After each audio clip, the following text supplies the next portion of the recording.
Bismillahirrahmanirrahim. Assalamualaikum warahmatullahi wabarakatuh. Mari sama-sama tuan-tuan dan puan sekalian kita mulakan pertemuan pada pagi ini dengan memanjatkan doa. Kita bermohon kepada Allah Subhanahu wa taala, mudah-mudahan Allah tetapkan iman di dalam hati kita. Allah mengurniakan hidayah dan taufiknya kepada kita. Diberkati segala nikmat yang dicurahkan kepada kita. Mudah-mudahan apa pun yang Allah anugerahkan semuanya mendatangkan kebaikan. Usia yang Allah pinjamkan, kesihatan yang Allah hadiahkan, harta yang Allah amanahkan, pekerjaan yang dikurniakan Tuhan, mudah-mudahan semuanya menghasilkan ketaatan termasuk ilmu yang Allah hadiahkan. Ini juga ilmu yang penuh dengan barakah. Ilmu yang membawa kita hampir kepada Allah, bukan membawa kita jauh daripadanya. Ilmu yang menjadi pelita mudah-mudahan menerangi perjalanan hidup kita sampailah saatnya nanti kita kembali kepada Allah dalam keadaan kita rida kepadanya, lagi diridai olehnya. Dengan niat doa yang demikian. Al-Fatihah. A'udzu billahi minasy syaithanir rajim. Bismillahirrahmanirrahim. Alhamdulillahi rabbil alamin. Ar-Rahmanir Rahim. Maliki yaumiddin. Iyyaka na'budu wa iyyaka nasta'in. Ihdinas siratal mustaqim. Siratal ladzina an'amta 'alaihim ghairil maghdubi 'alaihim waladdallin. Amin. Alhamdulillahi rabbil alamin. Wassalatu wassalamu ala sayyidina Muhammadin asyrafil anbiya'i wal mursalin wa ala alihi wa ashabihi wa tabi'in wa tabi'ihim bi ihsanin ila yaumiddin. Alhamdulillah tuan-tuan dan puan sekalian, syukur kita kepada Allah Subhanahu wa taala pagi ini dapat kita bertemu, kita tunaikan salat subuh berjamaah bersama. Mudah-mudahan Allah terima amal ibadat kita ini dan Allah berikan kesempatan kepada kita untuk meneruskan menyambung kuliah kita di dalam melihat ayat-ayat Allah Subhanahu wa taala untuk kita renungkan, untuk kita bincangkan dan untuk kita fahami bersama insya-Allah dalam siri masih lagi ayat-ayat yang mengandungi perumpamaan dan kiasan insya-Allah ya. Dalam kuliah kita 2 minggu lalu kita telah membaca ayat-ayat dalam surah Al-An'am ya. Kita baca kemarin ayat 122 ya, 122 surah Al-An'am. Ya, kalau kita lihat kemarin kita cuma dapat baca sebahagian sahaja tapi belum sempat habis. Firman Allah ayat 122 surah Al-An'am, a'udzu billahi minasyaitonir rajim. Awaman kana maitan fa ahyaynahu wa ja'alna lahu nuran yamshi bihi finnas. Itu yang kita baca kemarin ya. Adakah orang-orang yang dahulunya ataupun sebelumnya mati, kemudian kami hidupkan dia dan kami berikan untuknya cahaya, yang mana dengan cahaya itu dia gunakan untuk berjalan di kalangan manusia. Itu dah kita huraikan kemarin. Jadi kita kata ayat ni Allah nak buat perumpamaan. Orang yang hidupnya dalam keimanan dengan orang yang hidupnya ingkar kepada Tuhan. Ya, yang satu Allah umpamakan hidupnya terang sebab dapat cahaya. Yang satu lagi pula hidupnya gelap, tak dapat apa-apa. Ya. Jadi nak berikan gambaran orang yang dapat hidayah ini, Allah kata dia itu asalnya mati. Kita dah bincangkan kemarin, dia itu asalnya mati. Itu perumpamaan. Maknanya dulu hatinya tak kenal Tuhan, hatinya gelap. Umpama orang yang mati, kemudian kami hidupkan dia. Jadi dia dapat hidayah daripada Allah. Bukan setakat Allah hidupkannya daripada asalnya mati. Maksudnya Allah berikan hidayah kepadanya, dulu dia tak faham. Bukan setakat itu, tapi Allah tambah lagi dengan mengatakan, kami berikan dia pula ada cahaya. Dah lah hidup dulu mati, dapat pula cahaya. Dah cantik dah tu. Tak cukup lagi. Allah berikan gambaran lebih banyak lagi. Allah kata cahaya tu pula digunakan untuk berjalan. Jadi orang Islam jangan duduk diam-diam, tak buat apa-apa. Tidak. Jadi orang Islam kan disuruh berbakti. Jadi orang Islam kan disuruh untuk berikan kebaikan kepada orang lain. Ya, sumbangkan apapun, itu semua namanya sedekah ya. Sama ada dengan harta, dengan tenaga, dengan waktu dan masa, dengan ilmu pengetahuan yang ada, dengan apa pun yang Allah anugerahkan kepada kita. Jalan. Sebab kehidupan ini adalah memang satu perjalanan menuju ke satu garisan penamat yang masing-masing kita ditentukan oleh Allah Subhanahu Wa Taala. Tapi akhirnya semua sekali akan kembali kepada mahkamah pengadilan Allah untuk mendapatkan balasan setimpal daripadanya. Ya, yamshi bihi, cahaya itu digunakan untuk berjalan. Finnas, Allah tambah lagi kita kata kemarin, berjalan di kalangan manusia. Kenapa nak tambah di kalangan manusia? Allah dah berikan gambaran terang hidupnya, sudahlah. Ya, digunakan untuk berjalan di kalangan manusia. Dan kita dah bentang kemarin, antara maksudnya ialah indahnya kiasan ini pertama membawa maksud bahawa jadi orang Islam ini dia berjalan, dia campur orang, bukan dia hidup menyendiri. Orang Islam bukan orang yang hidup mengasingkan diri, tidak. Tapi orang Islam itu orang yang hidup bermasyarakat.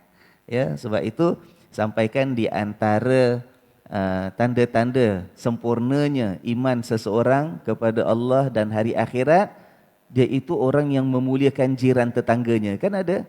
Begitu sekali hidup bermasyarakat. Sampaikan juga ada hadis Nabi SAW. Kalau seorang itu hidup bercampur dengan masyarakat, bercampur dengan orang, walaupun banyak cabarannya, dia sanggup bersabar, itu jauh lebih baik daripada dia hidup pilih untuk tidak campur orang sebab tidak mahu bersabar dengan kerenah orang. Itu ada hadis daripada Nabi SAW.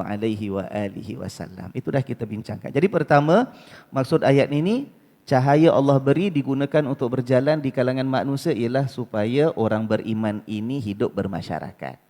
Kedua, juga kita lihat kemarin kita bentangkan bahawa cahaya daripada Allah, hidayah agama yang diberikan kepada kita, itu bukan untuk diri kita sendiri sahaja, tetapi kita kena pancarkan, ya, kita sinarkan kehidupan orang lain. Macam kita berikan gambaran kemarin, orang ramai-ramai semua dalam kegelapan, ya. Katalah kalau kita seorang je yang Allah kasih cahaya, kita yang bawa pelita, kita yang bawa lampu suluh. Walaupun kita guna untuk jalan suluh perjalanan kita seorang, tapi di tengah-tengah orang lain yang semua dalam kegelapan, semua dapat tumpang cahaya kita. Kalaupun Allah tak letak cahaya itu dalam tangan dia dapat juga, maknanya tak dapat hidayah jadi orang Islam juga, tetapi dia tetap dapat manfaat cahaya yang ada dalam tangan kita. Cahaya iman yang Allah menyerikan dalam hati dan kehidupan kita. Begitu umpama orang yang beriman. Dia berikan kebaikan kepada orang lain. Sama ada orang tu nak beriman ataupun tidak, itu ketentuan Allah Subhanahu Wa Taala. Ya, sebab itu jadi orang Islam kita selalu diingatkan, biarlah kita hidup sampailah saat kita kembali kepada Allah Subhanahu Wa Taala, biarlah orang lain bersedih sebab kekurangan kebaikan daripada kita selepas kebaikan kita. Jangan kita hidup sampai saat kita mati orang bertepuk tangan gembira, alhamdulillah si pulan-pulan tu dah tak ada lagi nyakitkan hati aku je masa hidupnya dulu. Jangan macam gitu tuan-tuan dan puan-puan sekalian, ya. Kemudian yang ketiga tuan-tuan, ini saya tak sebut kemarin. Kita tambah lagi sekali. Apa maksud Allah berikan kita jadi orang Islam ni ada cahaya kita gunakan untuk berjalan di tengah-tengah orang ramai ataupun di kalangan masyarakat. Maksudnya tuan-tuan dan puan-puan sekalian, ya, kita ni hidup jadi manusia. Memang tak boleh hidup seorang diri, ya. Itu bertentangan dengan fitrah kita dan itu bertentangan dengan apa yang ditunjukkan contohnya oleh baginda junjungan kita Nabi besar Muhammad sallallahu alaihi wasallam. Tetapi dalam masa yang sama kita juga cukup menyedari hidup bermasyarakat ni bukan sentiasa tenang, tenteram, aman, bahagia, gembira, tak. Hidup campur orang ni banyak cabaran kan? Banyak cobaan. Cobaan tu bukan macam pendekar Mustar kata bila ngadap mambang aja, tak. Bukan cobaan ngadap mambang aja. Ngadap orang pun banyak cobaan. Yang nyakitkan hati lain, yang dengki dengan kita lain, yang mengata kita lain, Malah kadang-kadang cabarannya, cobaannya bukan setakat dengan orang yang tak senang dengan kita. Orang yang puji kita, yang sanjung kita pun kalau kita tidak hati-hati boleh membawa bahaya kepada kehidupan, malah kepada hati kita. Betul tak tuan-tuan puan-puan sekalian?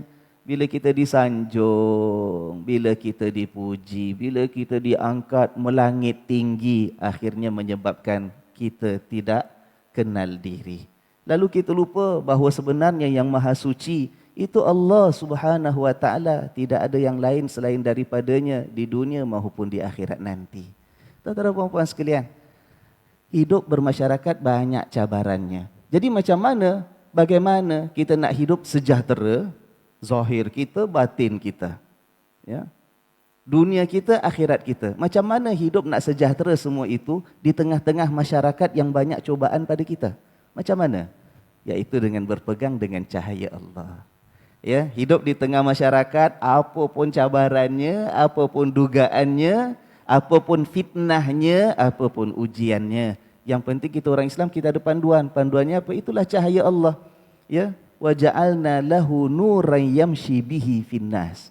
Allah jadikan untuk orang beriman ini ada cahaya digunakan untuk berjalan di tengah-tengah manusia. Jadi kalau begitu maksudnya apa tuan-tuan ya? Bila kita hidup ini, katalah kita bermasyarakat, kita punya sahabat ataupun mungkin jiran tetangga kita. Ada masanya kita dikhianati orang. Ada masanya kita dibenci dan dimusuhi. Kadang-kadang kerana orang tak senang dengan kita, dia bawa cerita yang bukan-bukan tentang kita. Sudah, bagi orang beriman, dia tak akan membalas keburukan dengan keburukan. Dia tak akan lawan, oh kau cerita pasal aku sampai tingkat 5, aku cerita pasal kau tingkat 20 sekali, kata dia. Lebih tambah lagi cerita dia lawan pada saudaranya tadi. Tak boleh tuan-tuan. Kalau dia buat macam gitu, bermakna dia tidak berpandukan agama Allah, tidak berpandukan cahaya yang dihadiahkan oleh Allah. Orang kalau ada cahaya, ya, memanglah bila kita dikata orang, sakit hati tak? Sakit hati kita. Ya kan? Kadang-kadang marah kita. Aku tak ada salah apa dengan dia. Dia cerita pasal bini aku, dia cerita pasal anak aku, dia ngata pasal adik-beradik aku. Kadang-kadang bila berhadapan seperti itu, pastinya hati kita sakit. Kita tak senang. Tetapi orang beriman, hatinya dipandu. Lihat, sakit hati macam mana pun, jangan balas keburukan dengan keburukan. Tak perlu nak doakan ya kemusnahan hidup untuk dia, tak payah. Sebab apa? Ada Allah. Kita nampak kebesaran Allah. Kita merasakan kasih sayang Allah.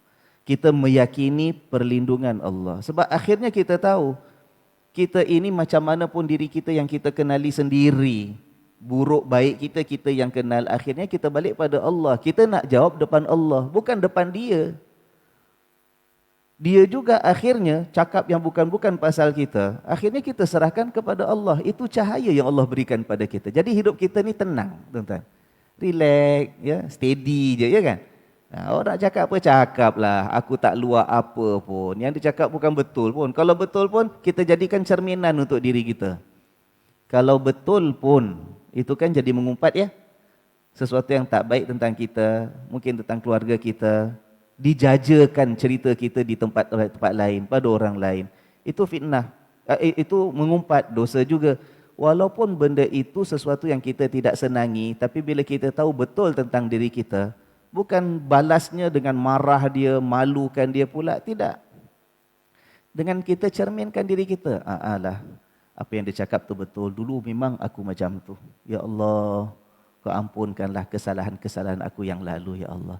Janganlah kau jadikan cerita aku dulu, masih sekarang orang cakap-cakap, masih orang kata, janganlah itu jadi punca ataupun jadi tanda yang kau masih belum terima taubat aku, ya Allah. Aku minta ampun, minta maaf, ya Allah, bersihkanlah segala dosa-dosaku yang lalu. Kan begitu patutnya orang beriman ya, sebab dia ada cahaya. Begitu sebaliknya, kalau kita hidup ini orang sanjung tinggi, mana kita pergi? Oh, tinggi melambung. Sampai kadang-kadang kita takut, tuan-tuan. Kalau orang tak beriman, orang yang hatinya tidak berpaut dengan cahaya yang dikurniakan Tuhan, dia mudah lupa diri. Orang sanjung aku, orang puji kau. Memang aku ni baguslah. Memang aku yang paling hebatlah. Kalau kita ahli sukan, wah kitalah pemain bola paling bagus. Sebab itu orang puji-puji aku, keluar surat khabar dan sebagainya. Tuan-tuan, ya, jangan sampai hati kita ini menyombong. Ada takabur, riak, merasa kita yang hebat. Jangan, itu akan membawa masalah kepada iman kita, merosakkan ketakwaan kita. Orang yang tinggi dirinya, Allah akan hina dan rendahkan dia. Itu kan kata Nabi SAW. Jadi macam mana kita nak jaga kemuliaan kita di sisi Allah? Dengan pelihara tawaduk, khusyuk dan rendah hati kita. Susah Ustaz, kalau orang dah puji memang kembang juga telinga aku ni dengar. Kan? Tuan-tuan dan puan-puan sekalian, di mana cahaya Allah? Kalau cahaya Allah itu kita jaga jangan sampai padam, menerangi jiwa kita, menerangi hati kita, insya-Allah. Kita bila orang puji kita ingat, sebenarnya yang terpuji itu Allah, bukan aku. Aku ni Allah jadikan banyak kelebihan, harta banyak, mungkin antara kita yang Allah buka pintu rezeki jadi peniaga yang maju mungkin, ya kan? Bila orang puji bagusnya kau sekolah dulu, aku tahu bukanlah pandai sangat, tapi engkau punya ya Allah bagusnya kau. Orang puji macam mana pun kita ingat siapa? Ingat Allah, bukan ingat diri kita. Dalam hati kita sebut subhanallah. Yang suci itu Allah. Aku orang puji tapi banyak keaiban diri yang orang tak tahu, Allah tutup. Sebab itu aku nampak baik depan mata orang. Ingat Allah. Alhamdulillah, segala puji milik Allah. Orang puji aku melangit, menggunung macam mana pun. Tetapi yang layak dipuji cuma Allah, bukan aku. Semua ni pun Allah yang kasih. La ilaha illallah, tiada Tuhan melainkan Allah. Maknanya apa? Kita tahu orang puji kita macam mana pun, tetapi sebenarnya yang Tuhan tu cuma Allah, satu. Itulah Allah yang jadikan kita, sebab itu kita ada. Itulah Allah yang kurniakan rezeki pada kita, sebab kita memiliki lebih daripada orang lain dalam sesuatu perkara. Dan Allah sajalah Tuhan kita. Tidak ada selain Dia yang layak disembah. Membawa maksud apa? Nanti kita semua balik pun pada Allah. Yang akan menghisab kita hanya Allah. Yang akan Allah lihat pada kita bukan harta kita ke kat dunia. Bukan bakat kita ke, bukan kelebihan kita ke, bukan kekuatan kita ke, bukan kehandsoman kita ke, ya kan? Semuanya balik pada Allah. Allah itu Maliki Yaumiddin, Dia menguasai hari pembalasan. Yang Dia nak tengok apa? Baik kita ke, baik Dia yang memuji kita ke, baik Dia itu yang mengeji kita. Semuanya di hadapan Allah. Allah nak tengok hati kita masing-masing. Bersih ke tak bersih? Amalan kita masing-masing. Ikhlas ke tak ikhlas? Itu yang nanti akan diperhatikan Allah. La ilaha illallah. Akhirnya, Wallahu Akbar. Subhanallah. Alhamdulillah. La ilaha illallah. Allahu Akbar. Akhirnya, kerana Allah tu yang maha suci. Allah itu yang layak dipuji. Allah itu Tuhan satu-satunya yang ada. Tidak ada selain daripada Dia. Akhirnya, yang paling utama dalam hidup kita siapa, tuan-tuan? Yang patut nombor satu depan mata kita siapa, tuan-tuan? Yang patutnya itulah keutamaan hidup mati kita kepada siapa, tuan-tuan? Allahu Akbar. Allah yang maha besar. Tak ada lebih besar daripada Tuhan. Sebab ada cahaya. Sebab itu kan Nabi SAW di antara doa yang diajar oleh Nabi, ya. Nabi minta, ya Allah, Kau jadikanlah untuk aku, Kau berikanlah depan aku cahaya, belakang aku cahaya, kanan aku cahaya, kiri aku cahaya, atas aku cahaya, bawah aku cahaya. Nabi minta daripada Allah Subhanahu Wa Taala. Itu Nabi, tuan-tuan. Nabi Muhammad sallallahu alaihi wasallam. Ya. Penghulu pada sekalian rasul dan utusan Tuhan. Minta daripada Allah cahaya. Ini kan pula kita punya lampu selalu malap-malap, selalu blackout, ya. Selalu bateri habis. Minta cahaya daripada Allah. Minta. Tak tahu doa bahasa Arabnya, minta bahasa Melayu. Antara kita dengan Allah minta. Bila kita ini dihina orang, minta, ya Allah, aku minta Kau kurniakanlah aku cahaya kat depan, cahaya kat belakang. Kanan aku ada cahaya, ya Allah. Kiri pun aku minta cahaya daripada-Mu, ya Allah. Keliling aku, kehidupan aku, hidup mati aku, Kau kurniakanlah cahaya kepada aku. Supaya kita tidak terjejas dengan penghinaan orang. Saat kita dipuji, disanjung, begitu juga, ya Allah, Kau berikan cahaya kepada aku. Depan aku, belakang aku, keliling, kanan, kiri, atas, bawah, hidup, mati aku, semua dalam cahaya, ya Allah. Mudah-mudahan dengan itu Allah pelihara kita, jangan sampai lupa diri bila disanjung sanjung orang. Ya kan? Begitu kehidupan kita dengan manusia, banyak cubaan, godaan, ya Allah.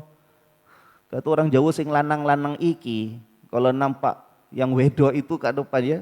Ya, kita orang lelaki kan ada nafsu, ya kan? Bila berjalan kadang-kadang bukan pasal orang puji ke, bukan pasal orang hina ke, bukan sebab orang sayang ke, sebab orang benci ke, tak. Kadang-kadang fitnah dalam bentuk yang berbeza. mata kita nampak keindahan. Tetapi diharamkan Tuhan sebagai contoh kan. Macam mana tu nak kawal tu? Kadang-kadang sampai lupa isteri di rumah, kadang-kadang tak kisah itu tunang orang ke, tu isteri orang ke. Innalillahi wa inna ilaihi raji'un. Macam mana hati nak kuat tuan-tuan? Jadi lemah kalau cahaya tak ada. Kalau cahaya kita tak jadikan pegangan kita. Kita berjalan tengah masyarakat, terdedah segala cubaan, tapi lampu kita off. Macam mana tuan-tuan? Itu yang bila lampu off, gelap, main nyondol aja, tak nampak. Ya tembok ke apa sampai jendol kepala. Kalau dah terantuk tengadah, dah jendol sedar tak apa. Ini dah jendol pun main sondol lagi. Innalillahi wa inna ilaihi raji'un, astaghfirullahalazim. Ya, itu pentingnya cahaya daripada Allah. Ingat tuan-tuan dan puan sekalian, bukan bermakna kita dah dilahirkan sebagai seorang anak daripada kedua orang tua yang beragama Islam. Kita ini selamanya akan jadi orang yang baik. Ya, sampai akhirnya garanti berjaya dapat syurga, tidak. Ya. Jangan bermakna hari ini kita mengucap la ilaha illallah, wah dulu aku jahat, dulu aku tak kenal Tuhan, sekarang dah bagus kau sembahyang kat Masjid Yusuf Ishak, jadi jamaah Masjid Yusuf Ishak. Kena jaga istiqomahnya, jangan ingat terus dah jadi masuk jamaah masjid kita akan selamat, garanti masuk syurga, tak. Jalan terus pegang dengan cahaya Allah itu, jadikan panduan kita. Lebih-lebih lagi bila hidup bermasyarakat, banyak dugaan dan cobaannya. Ayo kita lihat sambungan ayat ni. Kemudian Allah bandingkan kaman mathaluhu fiz zulumat. Ini yang sebaliknya, orang yang tak dapat iman, orang yang terus dalam kekufuran. Kata Allah apa? Sama ke umpama orang yang berada dalam kegelapan. Fiz zulumat, orang dalam kegelapan. Kita lihat tuan-tuan ya, indahnya bahasa Allah. Kalau tadi yang beriman, kalau Allah umpamakan, ini satu manusia atau satu golongan manusia yang kami berikan cahaya, ya kan? Kami berikan cahaya. Sebab itu kiasan kepada keimanan. Lawan yang dapat cahaya, lawannya apa? Yang ini tak dapat cahaya, kan senang. Kalau Allah kata umpama yang ini pula kami tak berikan cahaya kepada dia. Yang tadi ja'alna lahu nuran, kami berikan cahaya untuk dia. Yang ini kami tak berikan cahaya kepadanya. Kan itu kan dia punya lawan dia, kan senang. Tapi Allah tak kata ini, Allah tak kasih cahaya, bukan setakat itu. Bukan setakat tak ada cahaya tuan-tuan, tapi Allah berikan gambaran lebih dahsyat lagi. Dia itu bukan tak dapat cahaya, dia itu berada dalam kegelapan. Nampak tuan-tuan? Berada dalam kegelapan. Kalau saya tuang air dalam cawan ni, ya kan? Kemudian saya ada, katalah kita ada sapu tangan ke apa? Sapu tangan. Kalau air ini goyang-goyang-goyang, tumpah, kena dengan sapu tangan. Sapu tangan yang tadi kering, sekarang jadi apa? Jadi basah. Sebab kena air tumpah kan? Itu belum dahsyat lagi. Bayangkan, kalau kita katakan, aku punya sapu tangan ni bukan setakat basah kena tumpah. Dia terus masuk tenggelam dalam air. Nampak tuan-tuan? Terus tenggelam dalam air. Dikelilingi air. Mana lagi basah? Mana lagi dahsyat? Tuan-tuan, ini setakat tumpah. Tumpah, kita buka, gosok-gosok-gosok, letak apa ni tengah panas ke, kenakan angin, mungkin setengah jam kering. Tapi kalau kat dalam sini memang tenggelam dalam air, macam mana tuan-tuan? Macam mana basahnya nak hilang? Allah Subhanahu Wa Taala bukan mengatakan orang yang tak dapat hidayah itu bagaikan orang yang tak dapat cahaya. Tak. Tapi orang yang tidak dapat hidayah Tuhan, yang pilih untuk terus degil ingkar kepada Allah, itu umpama orang yang dalam kegelapan. Allah, dikelilingi kegelapan. Kanan gelap, kiri gelap, tengok depan tak nampak, belakang tak ada cahaya. Tuan-tuan, dahsyat. Itu nombor satu. Tengok kiasan bahasa Allah, unik bahasa Quran. Itu pertama. Kedua, Allah nak kata kegelapan ini dalam bahasa Arab ya. Allah tak kata fi dhulmati ataupun fi dhalam. Itu dalam bahasa Arab kegelapan. Fi dhalam ataupun fi dhulmah. Tapi Allah kata fi dhulumat. Zulumat maknanya apa? Ini kata banyak ataupun plural, jamak. Bukan dalam satu kegelapan orang tak dapat hidayah daripada Allah. Tapi orang tak dapat hidayah ini, yang ingkar ini, kata Allah, dia dalam kegelapan-kegelapan yang banyak. Plural. Tak tahu dalam bahasa Arab, darkness ada plural tak? Wallahualam. Darkness, kegelapan kan? Ini darknesses. Oh ya kan? Kegelapan-kegelapan. Subhanallah. Maknanya kalau umpama ni, sapu tangan ni tenggelam dalam cawan ada air. Bukan airnya banyak gini tak. Macam umpama masuk dalam laut. Basahnya tu airnya banyak. Kegelapannya melimpah ruah. Terlalu banyak kegelapan. Kegelapan yang memenuhi hatinya, kegelapan yang menutup pandangan matanya, kegelapan yang menjejas pendengaran telinganya, kegelapan yang membutakan hatinya, kegelapan yang menyesakkan dadanya, kegelapan yang menyebabkan dia tak kenal siapa Tuhannya. Malah kegelapan yang menjadikan dia lupa hakikat dia sendiri itu adalah makhluk yang bergelar manusia. Kegelapan demi kegelapan.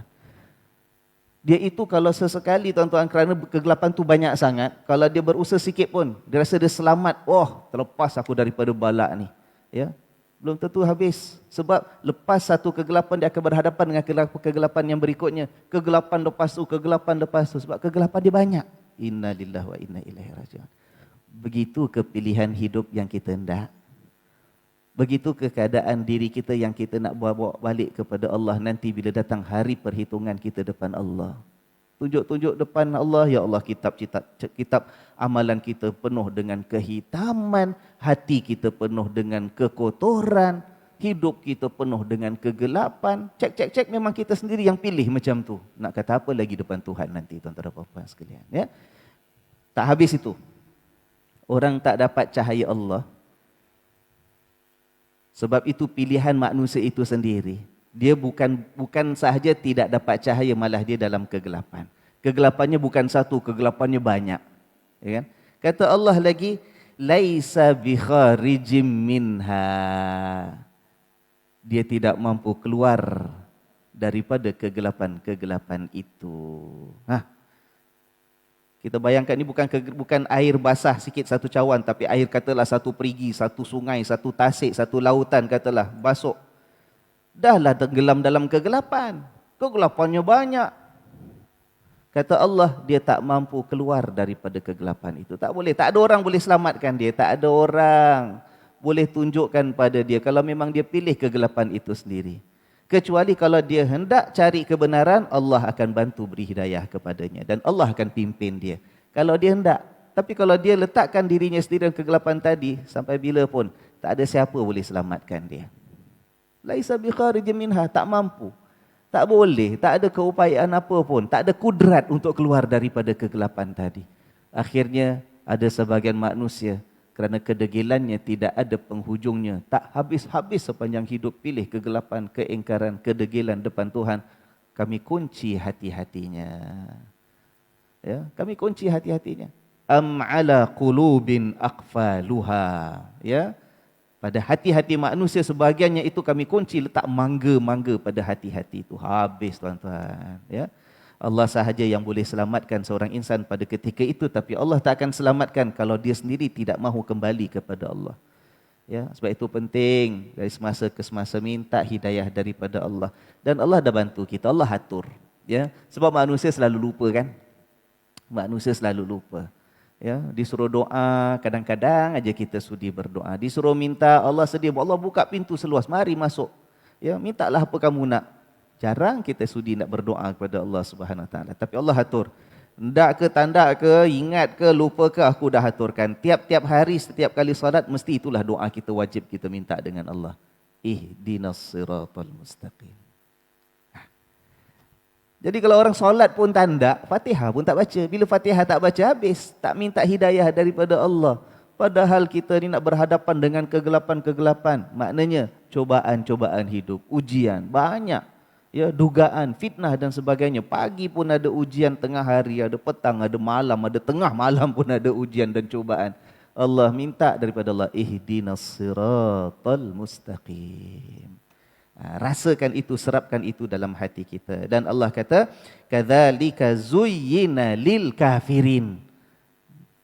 Dan demikianlah dihiaskan indah kepada orang-orang yang kufur. Ya. Zuyyina, dihiaskan indah kepada orang-orang yang kufur. Maknanya apa? Kalau orang yang memang engkar, kufur maknanya engkar, lawan. Lawan siapa? Lawan Tuhan. Ya, benda itu salah. Gelap itu buruk. Ya, kegelapan itu buruk. Yang indah itu kan cahaya. Ya kan? Gelap itu orang takut dengan kegelapan. Ada penyakit jiwa kadang sebagai orang takut dengan gelap. Ada kan? Masuk kegelapan dia boleh pingsan, boleh muntah, boleh macam-macam tuan-tuan. Sebab kegelapan itu menakutkan, kegelapan itu meragukan, kegelapan itu merimaskan. Buruk kegelapan. Tapi bagi orang yang pilih kekufuran, yang namanya kegelapan itu indah bagi dia. Ya, dia nampak cantik keindahan. Sebab itu dia tak nak keluar daripada keindahan, daripada keburukan dan kegelapan itu. Zuyina, dihiaskan kepada dia. Tuan-tuan, bukan semua hiasan itu indah. Bukan semua hiasan itu indah. Kadang-kadang perhiasan itu sesuatu yang memperdaya, tuan-tuan. Dia buruk tapi nampak indah pasal dihiaskan. Ya. Begitu manusia. Ini bukan cerita masalah keburukan, kejelekan pada zahir wajah kita, rupa kita. Tidak. Kalau yang zahir muka ni tak cantik, tak handsome, kita boleh buat surgery ke, pasang bedak sana sini ke, ya kan? Letak merah sana, letak pink sini, boleh nampak cantik juga, ya kan? Mata yang pesek boleh jadi bulat kan, tuan-tuan, ya? Tetapi yang kita bincangkan ini ialah apa? Kegelapan dalam hati kita, kegelapan dalam kehidupan kita. Jangan jadi seperti orang, ya, Allah tak berikan hidayah kepadanya sebab kedegilan dan keingkarannya sendiri. Dia itu berada dalam kegelapan, kegelapannya banyak, tak mampu keluar daripada kegelapan tadi, tapi dia nampak itulah indah, itulah cantik. Kan bengong namanya itu. Ya kan? Tapi ini orang yang pilih untuk kufur kepada Allah. Zuyyina kadzalika zuyyina lil kafirin ma kanu ya'malun, apa yang mereka lakukan. Ya, mereka lawan pada Allah, mereka anggap itulah yang betul. Mereka degil pada Allah yang menciptakan mereka, mereka rasa itulah yang benar. Mereka tidak mahu mensyukuri nikmat yang Allah anugerahkan kepada mereka, tak rasa dosa apa-apa, tuan-tuan. Tapi nampak indah. Zuyyina dzalika lil kafirin. Siapa yang mengindahkan? Siapa yang menghiaskan keburukan itu sampai nampak indah pada mereka agak-agak? Apa ataupun siapa yang mengindahkan keburukan pada mereka? Ya, ada beberapa tafsiran, ada yang mengatakan nafsu mereka. Nafsu. Nafsu ni kalau dah dibiarkan liar, ya tuan-tuan sekalian, dah tidak lagi dijinakkan, tidak lagi diikat dengan keimanan, dilepaskan, kau nak minta apa kau minta lah, aku ikut aja. Kalau begitulah kita dengan nafsu, habis, tuan-tuan. Nafsu itu akhirnya akan menghiaskan segala keburukan nampak indah pada hati kita, pada mata kita. Itu yang kita kejar-kejar benda maksiat. Itu yang kita sibuk-sibuk dengan kemungkaran. Sebab dah dihiaskan jadi indah. Yang mengindahkan siapa? Nafsu kita. Tapi ada juga tafsiran mengatakan yang mengindahkan itu syaitan, musuh kita. Apa dalilnya? Kalau kita lihat ayat sebelumnya 121 ada Allah menyebut.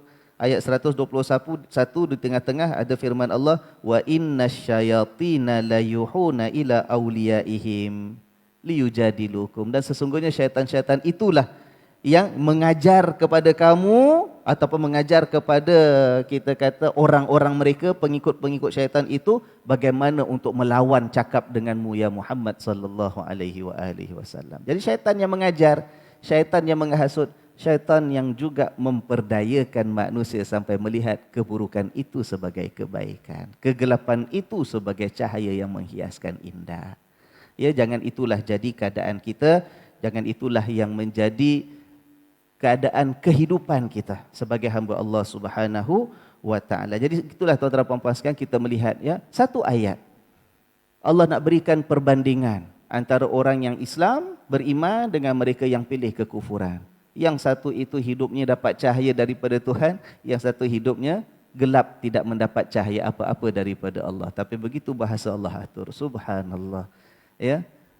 Kalau ada orang boleh cipta reka karang ini daripada akal dia sendiri, saya tak tahu nak cakap genius macam mana, tuan-tuan. Sebab itu bila baca ayat seperti ini, macam saya katakan kemarin, bagi saya sendiri melihat ini di antara mukjizat-mukjizat kebenaran Al-Quran. Tidak mungkin seorang insan yang namanya Muhammad bin Abdullah sallallahu alaihi wasallam boleh membuat kiasan, perumpamaan, perbandingan yang begini indah.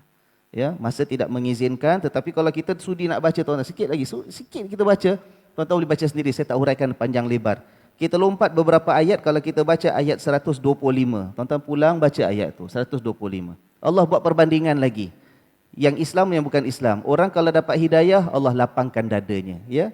Faman yuridillahu an yahdiyahu yashrah sadrahu lil Islam. Allah lapangkan dadanya, mudah terima Islam. Tapi siapa yang Allah tak nak kasih petunjuk pada dia, Allah jadikan dadanya sempit, sesak. Ka'annama yas'adu fis sama', kata Allah. Ayat 125. Umpama dia itu seorang yang naik tinggi ke langit. Lah, Allah kata orang tak dapat hidayah, dadanya sesak. Sempit. Umpama apa? Umpama orang naik tinggi ke langit. Apa kena orang naik tinggi ke langit ni? 1400 tahun dulu ada orang naik ke langit tak tuan-tuan?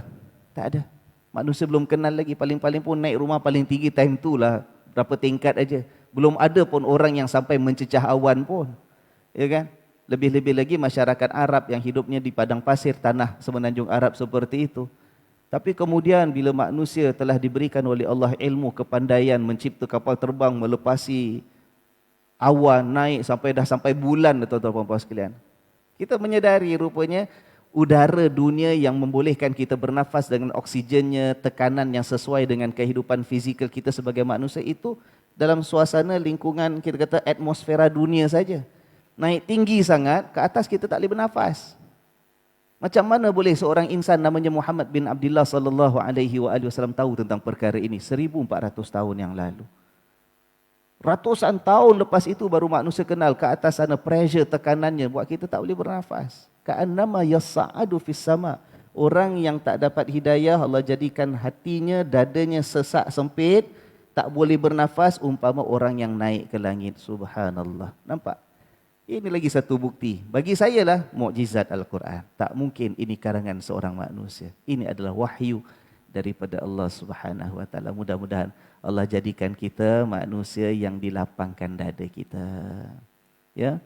Untuk memahami kebesaran Allah, untuk tunduk di hadapan ketinggian Allah, untuk mahu tunduk mematuhi perintah-perintah Allah. Mudah-mudahan hati kita Allah penuhkan dengan cahaya, mata pandangan kita penuh dengan cahaya. Ya Allah, ya Tuhan kami, dengan menyebut nama-Mu, Engkaulah yang Maha Pengasih, Engkaulah yang Maha Penyayang. Bismillahirrahmanirrahim. Bahawa segala puji-pujian milik-Mu, ya Allah, Engkaulah Tuhan sekalian alam ini. Ya Allah, jadikanlah kami ini hamba-hamba-Mu yang mensyukuri nikmat-nikmat-Mu, ya Allah. Jadikanlah kami ini hamba-hamba-Mu yang salihin, yang senantiasa mengejar keredaan dan kasih sayang-Mu. Jadikanlah kami ini hamba-hamba-Mu yang muttaqin, yang senantiasa berusaha untuk mentaati perintah-perintah-Mu, yang senantiasa merasa takut dan gerun terhadap kemurkaan-Mu, terhadap kebencian-Mu, terhadap azab dan siksaan-Mu, ya Rabbal Alamin. Ya Allah, ya Tuhan kami, jadikanlah untuk kami di hadapan kami ini indah dengan cahaya-Mu, ya Allah. Begitu di belakang kami, begitu di kanan dan di kiri kami, begitu di atas dan di bawah kami, begitu dalam kehidupan kami di dunia, begitu dalam kehidupan kami di alam kubur nanti, begitu apabila kami kembali kepadamu pada hari perhitungan nanti. Ya Allah, jadikanlah kami hamba-hamba-Mu yang senantiasa rasa redha dengan ketentuan-Mu, yang senantiasa merasa syukur dengan pemberian-Mu, yang senantiasa merasa rindu terhadap rahmat dan kasih sayang-Mu, ya Allah. Ya Rabbal Alamin, ya Arhamar Rahimin, sesungguhnya telah terlalu banyak kami menzalimi diri kami sendiri. Seandainya Kau tidak ampunkan kami, ya Allah, sekiranya Kau tidak merahmati dan tidak mengasihani kami, nescaya termasuklah kami dalam golongan hamba-hamba-Mu yang rugi, ya Rabbal Alamin. Oleh itu janganlah Kau pesongkan hati-hati kami ini setelah Engkau kurniakan hidayah dan petunjuk-Mu kepada kami. Curahkanlah ke atas kami rahmat-Mu, kecintaan-Mu, kasih sayang-Mu yang seluas-luasnya, ya Arhamar Rahimin.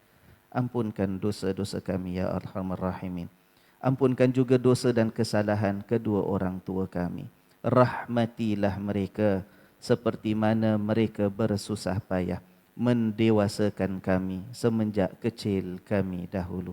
Andai kata ada di antara mereka itu yang masih hidup, maka panjangkanlah umur mereka di dalam keimanan, di dalam ketakwaan. Lindungilah mereka daripada segala bentuk keburukan dan kesengsaraan. Namun sekiranya, kalaulah ada di antara bunda ataupun ayahanda kami yang telah terlebih dahulu kembali kepadamu sebelum kami, maka di sini kami, ya Allah, di dalam rumah-Mu yang indah ini, yang penuh dengan kemuliaan ini, di dalam bulan Rajab-Mu yang penuh dengan keagungan ini, kami menadahkan tangan, berdoa dan meminta kepada-Mu agar Kau ampunkanlah juga dosa-dosa dan kesalahan kedua orang tua kami semasa hidup mereka dahulu di atas muka bumi-Mu ini. Ya Allah, angkatkanlah darjat mereka di sisi-Mu. tinggikanlah martabat mereka, lapangkanlah kubur mereka itu. Hiaskanlah kubur bonda dan ayahanda kami dengan cahayamu yang paling indah, dengan harumanmu yang paling wangi. Jadikanlah kubur mereka itu bagaikan taman-taman syurgamu ya Allah. Janganlah pula sebaliknya, Engkau jadikan kubur bonda dan ayahanda kami seperti lubang-lubang nerakamu ya Arhamar Rahimin. Ya Allah ya Tuhan kami, dengan penuh rasa malu, disebabkan segala keburukan, keaiban dan kelemahan yang masih banyak kami miliki ini ya Allah, kami meminta dan bermohon kepadamu agar kau kurniakanlah kepada kami kebaikan hidup di dunia ini. Kurniakanlah juga kepada kami kebaikan di akhirat nanti. Lindungilah kami daripada kemurkaanmu ya Allah. Lindungilah kami daripada kebencianmu dan daripada kutukanmu. Lindungilah kami sepanjang hidup kami sementara waktu di atas muka bumimu. Lindungilah kami saat-saat kami menghadapi sakaratil maut untuk kembali kepadamu nanti. Lindungilah kami sepanjang hidup kami di alam barzakh nanti. Lindungilah kami sepanjang kami berdiri di dalam mahkamah pengadilanmu nanti. Ya Allah ya Tuhan kami, lindungilah kami. Lindungilah kedua orang tua kami. Lindungilah pasangan hidup yang kau hadiahkan kepada kami. Lindungilah anak-anak yang kau amanahkan kepada kami. Lindungilah guru-guru kami semuanya ya Allah. Lindungilah kami semua daripada disentuh oleh azab neraka-Mu. Lindungilah kami semua daripada disentuh oleh azab neraka-Mu ya Allah. Lindungilah kami semua daripada disentuh oleh azab dan siksa neraka-Mu ya Hannan ya Mannan. Ya badi'as samawati wal ard, ya dzal jalali wal ikram, ya arhamar rahimin. Wa sallallahu ala sayyidina Muhammad wa ala alihi wa sahbihi wa sallam. Walhamdulillahi rabbil alamin. Subhanakallahumma wa bihamdika ashhadu an la ilaha illa anta astaghfiruka wa atubu ilaik. Wassalamu alaikum warahmatullahi wabarakatuh.